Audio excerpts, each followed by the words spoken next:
Thomas Campbell, como vai o senhor? Estou bem, Joe. Como vai você hoje?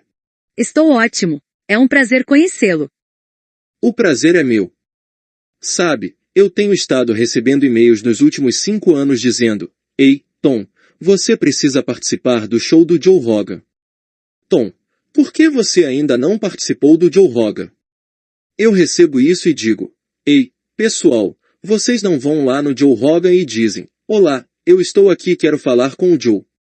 Vocês precisam escrever para o Joe e ver se conseguem que ele me convide. Bem, algo aconteceu. Talvez um deles chegou até você ou você descobriu por conta própria, mas estou feliz de estar aqui. Também estou feliz que você esteja aqui. Eu meio que descobri organicamente. Acho que alguém sugeriu. Acho que as pessoas sugeriram seus livros ao longo dos anos. E então comecei a ler e fiquei muito interessado. Eu fiquei tipo, uau, isso é bem doido. Bem, vamos levar as pessoas ao início da sua My Big Toy. Como foi que você começou sua pesquisa?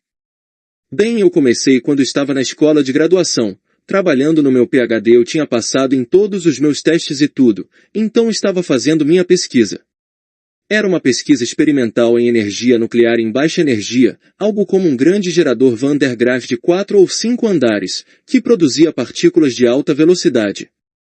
Isso é diferente de trabalhar com partículas de alta energia, que é incrivelmente caro, e você tem que esperar na fila por tempos longos, até conseguir acesso a um desses geradores, mas ele era propriedade da universidade, e quando essa máquina funcionava, você conseguia dados, e se você tivesse que ficar acordado 3 dias seguidos coletando dados, esse era um dos preços que você pagava. Se você parasse para dormir ou outra coisa, tinha grande chance de quando voltasse a máquina tivesse quebrado ou algo. Então se estava trabalhando, você ficava lá com ela direto.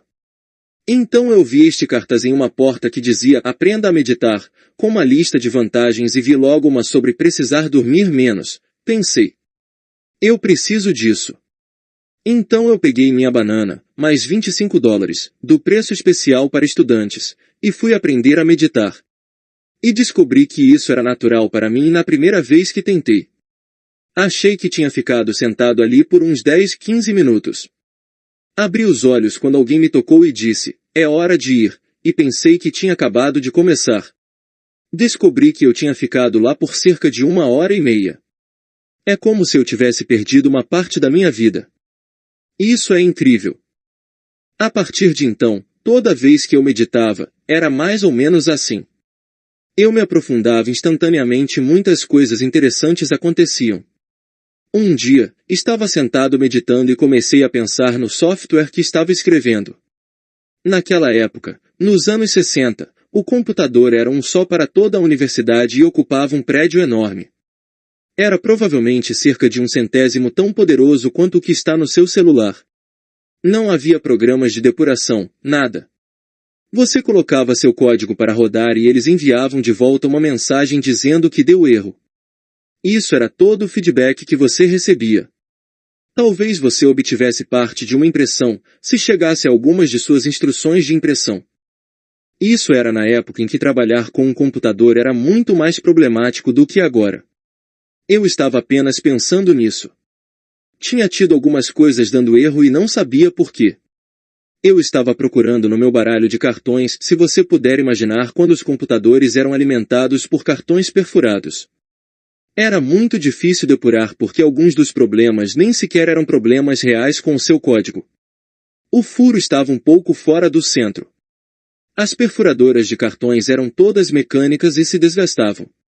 Tinham cames e engrenagens e podiam perfurar um pouco fora do centro e a máquina descartava o cartão, e tudo o que você recebia era uma mensagem dizendo que seu trabalho não rodou. Deu erro.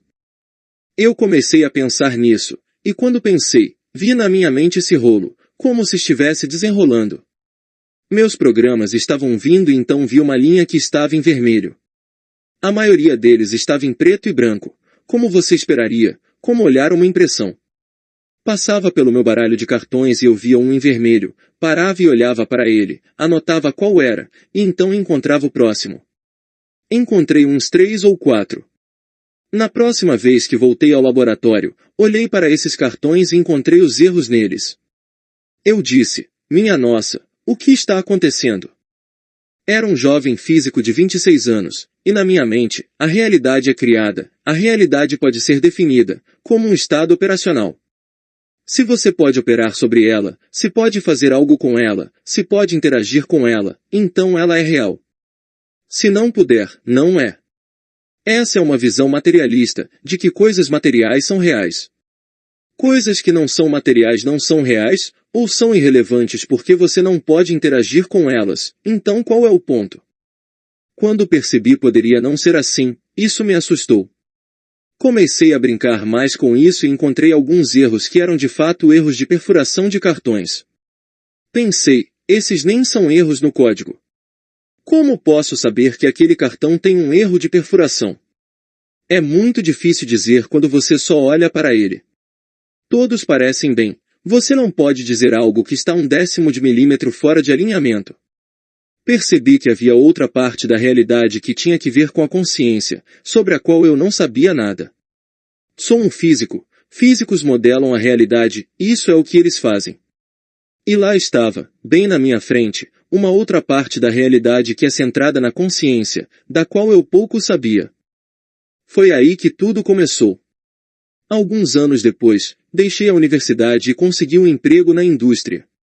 Meu chefe me atira um livro chamado Viagens Fora do Corpo de Bob Monroe. Ele disse, leia o livro e me diga o que você acha. Então, li o livro e em outra oportunidade disse, será que esse cara está inventando tudo isso, você sabe, para vender livros, ou será real? Se for real, uau! Como eu já tinha tido essa outra experiência com meditação e consciência, e sabia que as coisas da mente podiam ser reais, sabe?